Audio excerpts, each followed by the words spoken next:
My guess is that if you're watching this video, you either haven't played the original Baldur's Gate or its sequel Baldur's Gate 2, or maybe you clicked on this to receive a much needed reminder about just how utterly iconic this legendary RPG franchise is. Baldur's Gate made its official debut just shy of 25 years ago and brought a level of complexity and depth that was never seen in any RPG prior to its release. In essence, Baldur's Gate was a fully digital version or transposition of the second edition of AD&D, that's Advanced Dungeons & Dragons for those of you who don't know, that, while technical and undeniably challenging, wasn't so intricate that it meant the vast majority of gamers would simply be unable to play it. With that said, Baldur's Gate is undeniably difficult, so in many respects, it's the quintessential RPG, especially if you consider yourself a connoisseur of the genre. Baldur's Gate harkens back to a time when RPGs were unforgiving, dark, and highly strategic in nature. If you were a fan of Baldur's Gate, you were singularly dedicated to taking your time with virtually every aspect of the game. From choosing your party members to planning your attacks and knowing what stats do what and avoiding traps, there's a lot you need to take into careful consideration before you become anywhere near adept at the game. For those players who avoid auto pauses or fail to pause the game frequently, the results are universally catastrophic. But this is just the thing. If you're looking for a fast-paced run-and-gun type experience, then not only are you in the wrong genre, but you're playing a game that is more akin to chess and diametrically opposed to titles like Ghosts and Goblins.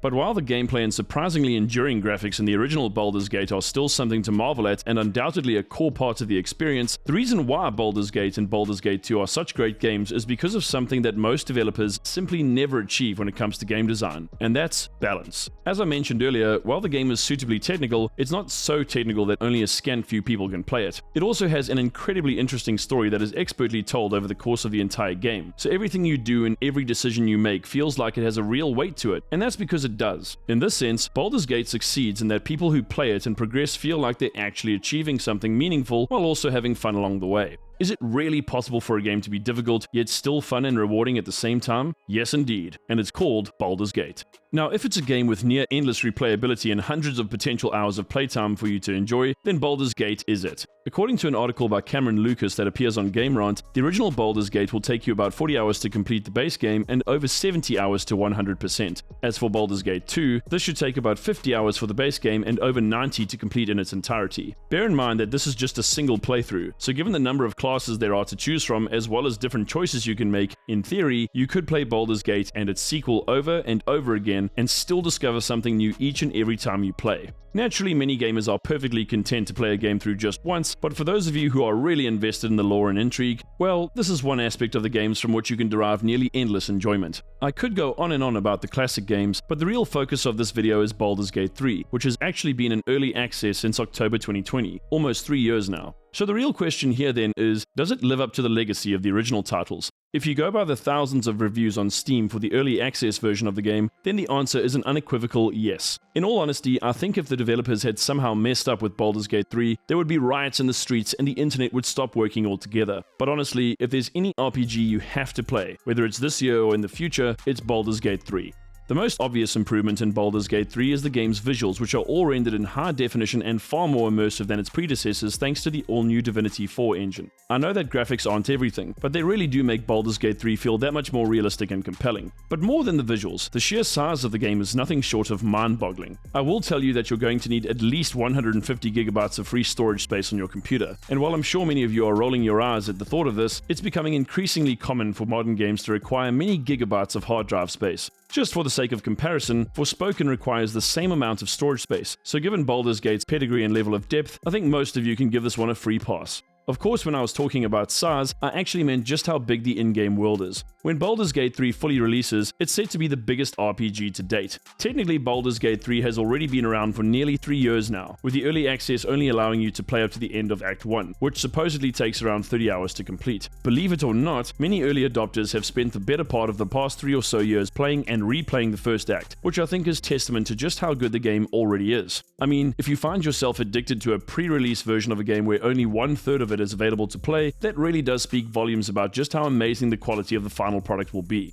The thing is, the early access version of Baldur's Gate 3 is neither complete nor is it bug-free. There's a very good reason why the game went into early access and why it's remained in this state for such a long period of time. It would be great if I could say that the final release of the game will be utterly devoid of bugs, but that just isn't realistic at all. If anything though, I suspect the level of polish on the full release to be much better than the game's initial early release. While I don't know for sure, my gut feeling is that Baldur's Gate 3 will be a close to perfect experience once the full version comes out. And while I know that's a bold assertion, the universally high praise the early access has received strongly supports my thesis.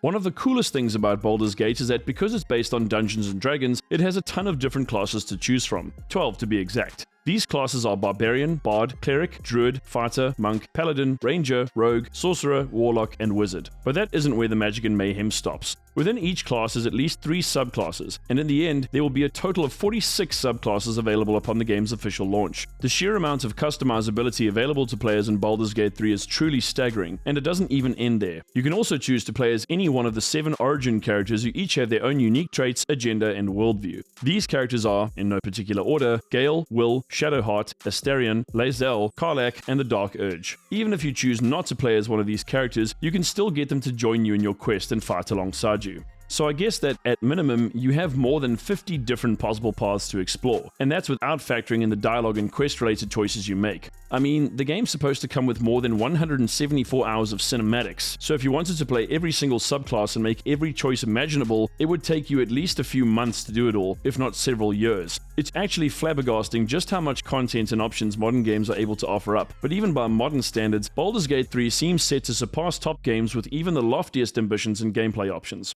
Also, just to be clear, Baldur's Gate 3's turn-based combat is based on the D&D 5e rule set, and there are many different options available for you to further tailor your experience. There are 3 different difficulty settings to choose from, so you can turn the intensity up or down depending on your preferences. There's also supposed to be a tactician mode for Baldur's Gate veterans who really want the greatest possible challenge. In this sense, Baldur's Gate 3 seems to cater to all tastes, playstyles, and experience levels, so whether you're a complete newbie or a seasoned professional, this is one RPG experience you just can't afford to miss.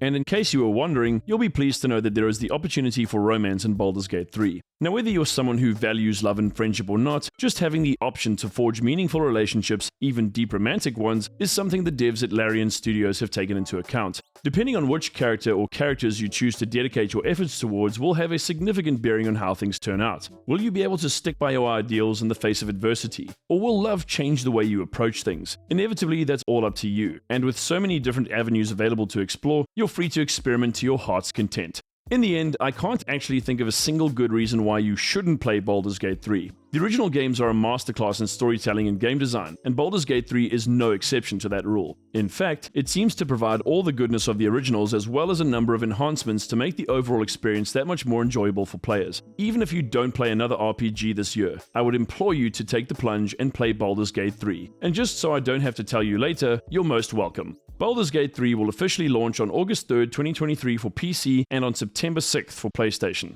So that's it for today's video. What are your thoughts about Baldur's Gate 3? Do you agree that this is one game RPG fans simply cannot miss? Or are we totally off in our assessment? Let us know in the comments. Please be sure to leave a like on this video and subscribe to the channel for more amazing gaming, VR, and tech content. From me and the crew here at Metasquad, thanks for watching, and I'll see you in the next video. Later!